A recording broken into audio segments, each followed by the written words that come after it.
দুনিয়াতে মরার জন্য এক ফোঁটা বিষ পান করলেই হয়ে যায়, কিন্তু দুনিয়াতে বেঁচে থাকার জন্য আপনাকে অনেক অনেক বিষ পান করতে হবে।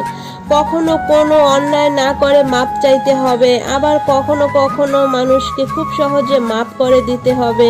কখনো কখনো নিজের সবচেয়ে কাছের মানুষকে হারাবার কষ্ট আপনাকে সহ্য করতে হবে। আবার কখনো কখনো আপনাকে প্রতারিত হওয়ারও কষ্ট সহ্য করতে হবে। কখনো কখনো আপনাকে এমন জিনিস ছাড়তে হবে যেটা নিয়ে আপনি আজীবন বেঁচে থাকতে চেয়েছিলেন।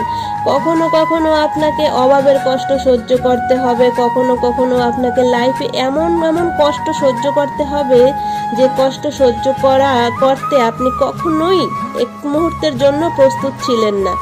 আপনি যদি এই বিষয়গুলো হজম করতে পারেন, জীবনের দেয়া এই বিষগুলো পান করতে পারেন, আপনার জীবন যে এতটাই সুন্দর হবে যা আপনি কখনো কল্পনাও করতে পারবেন না।